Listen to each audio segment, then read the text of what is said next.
This video is sponsored and approved by Family. During my mid-morning procrastination scroll on another video I was meant to be doing, I saw a tweet I found interesting from writer Gail Simone. It read that a quote-unquote very powerful Hollywood insider had posited that it was the box office success of the Fast franchise that finally made a dent in the minds of La La Land, more than all the social media complaints combined. Granted, it's a bit of a my uncle works at Nintendo source, but Simone goes on to scrutinise the validity of it herself, whilst also pondering what it would mean for the socio-political landscape of film criticism and film audiences. This happened.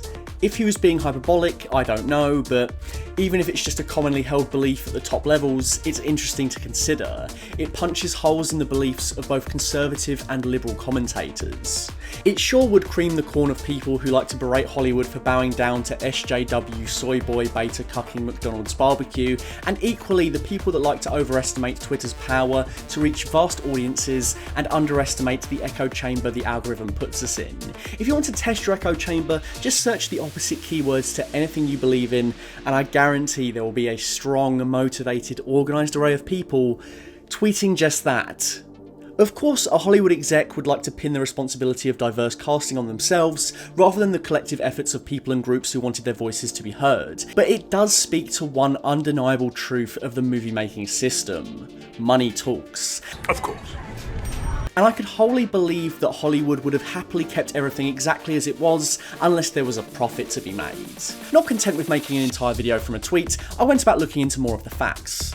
The thread reveals more substantial articles and sources. At the time of Furious 7's release, CNN Business cited the unprecedented US box office weekend and its huge 75% audience share from non-white audiences. It grossed $147 million that weekend, with an audience that was 37% Hispanic, 24% African American, and 10% Asian.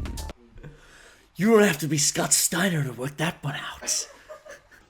The numbers don't lie! It was not only interesting for the share of non-white audiences, but the diversity within that, which reflected the multicultural nature of the famous family. At the time, Entertainment Weekly noted that despite the film's cumulative worldwide gross of almost $2.4 billion, their racial inclusiveness remained an outlier.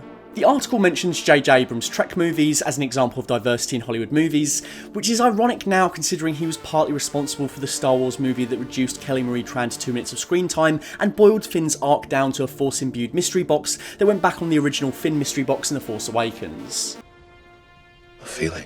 To be fair, E.T. also cites Mackey's Falcon as the first black superhero in the MCU, ignoring or forgetting the presence of Don Cheadle's War Machine altogether, the character having been around at that point since 2008 in 3 movies. Part of the problem is not just the higher-ups in Hollywood dictating the casting, but the way these choices are presented after the fact in publications. Entertainment Weekly was forgetting Don Cheadle existed, but those same publications were attentive and aware of Fast and Furious' multinational cast because it made bank. When Furious 8 came out, Ben Rabinovich of Little White Lies called the series the most important franchise around on account of its continued commitment to a diverse ensemble. One of the most popular characters in the franchise, Han, could have very nearly been a one-and-done character. Well, okay, aside from the fact that Han was never a one-and-done character because Lin brought Kang's Han from Better Luck Tomorrow into the Fastverse, but you get my point. Han could have very nearly been a one-and-done character, but director Justin Lin and writer Chris Morgan bent the laws of time itself so that he could become a member of the family for a 3-streak run. Tokyo Drift, the 3rd installment in the series. However, in the timeline, it takes place after Fast and Furious 6. Rabinovich proclaimed, "How many franchises can claim to be so ambitious, so eager to evolve? How many franchises will be willing to experiment with time and bend their whole chronology to allow a secondary character, Han, who dies in the 3rd film, to appear in the subsequent 3 as a core member?" The movie's storyline finally caught up to Tokyo Drift, and that meant bad news for Han. The unexpected payoff of making Fast 4, 5 and 6 interquels between 2 and 3 was that Jason Statham would enter the Fastverse furiously by killing off a core member of the team. Dominic Toretto. You don't know me. You're about to. That was fucking iconic. It worked because it was the logical next step to the ongoing melodrama in all its glory. Yeah. Dominic Toretto. You don't know me. You're about to. This was the ridiculous thing I heard back in the day to make me watch these movies. This was a pretty badass way to introduce Jason Statham as a real threat to the team. But Justin Lin didn't see it quite that way. Lin was baffled and upset by the retcon of Han's death as a springboard for the Shaw villain, feeling that negated the closure he and King got from finishing Furious 6. I'd heard about this #Justice for Han movement. At first I didn't even realise it was my Han. I thought we left, I came with him, and I left with him, and I was cool with that. But when I found out what happened with him, I was just as baffled and upset because I felt like this was one of the most beloved characters, and the way it was treated, I think maybe being Asian American and also so close to me in my journey, it definitely did strike a nerve, so I felt like we had to do something.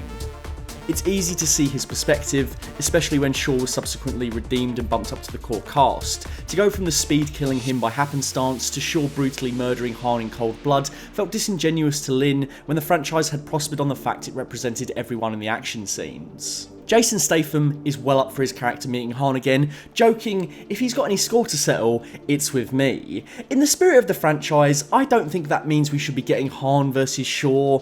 I want Han and Shaw. They punch for a bit and then they're mates. Han is ultimately too cool for revenge, and the series now has a long established history of taking the antagonist in the last movie and making them feel the ever-present love of the family.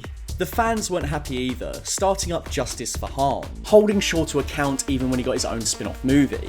It's been a long time coming to see him return in Fast 9. Surprise. Nice clubhouse. And so Han coming back doesn't just fit in with the soap opera leanings to the franchise. If Letty can be resurrected, Han can be resurrected.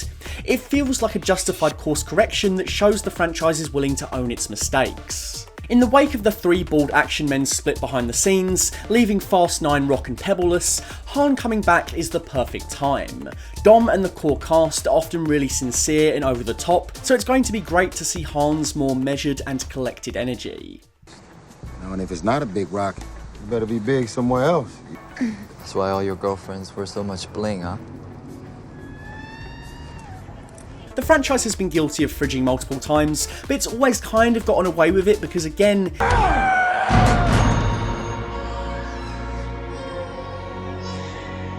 it's a soap. This has turned out like a soap opera. People in these movies die or meet uncertain fates all the time. Still, when Han is your only prominent Asian hero, it stings to close his story this way.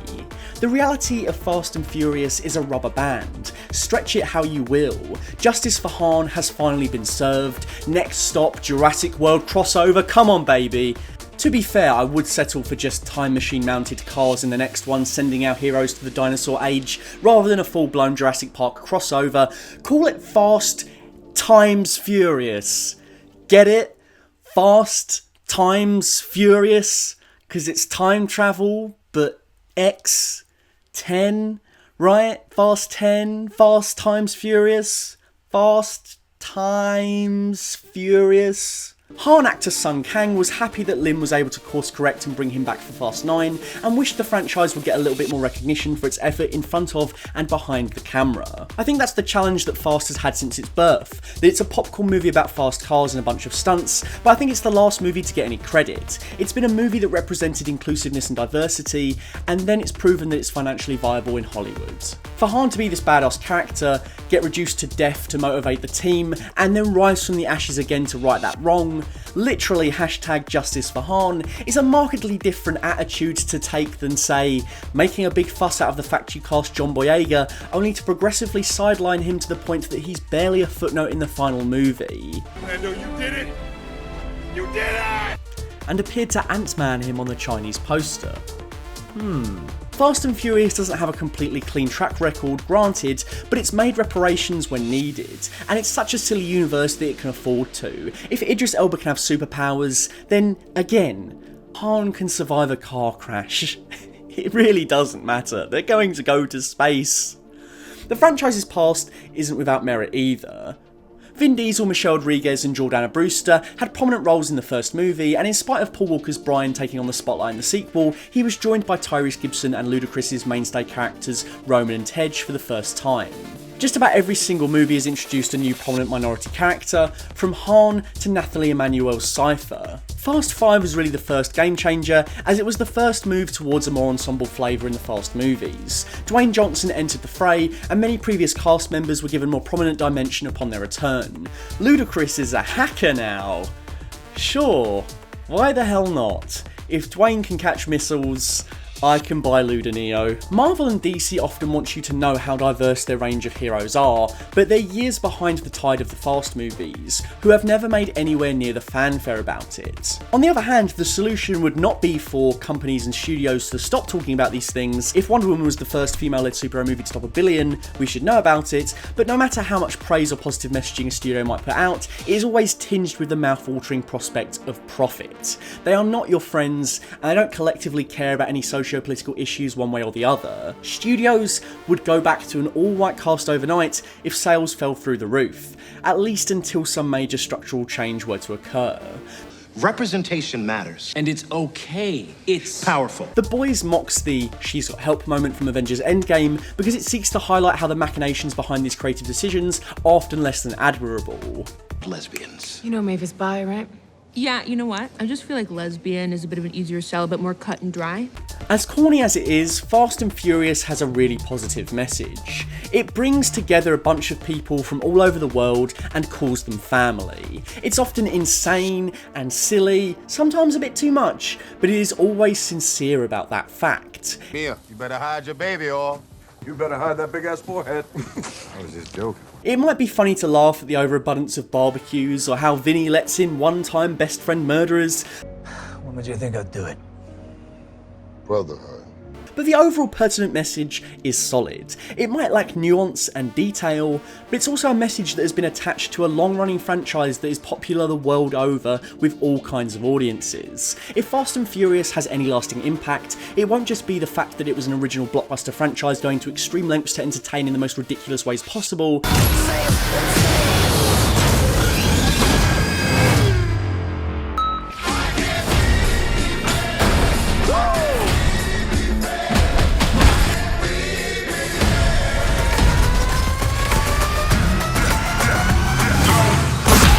That it committed to having everyone included long before it was in vogue for Hollywood studios to do so. I don't have friends. I got family.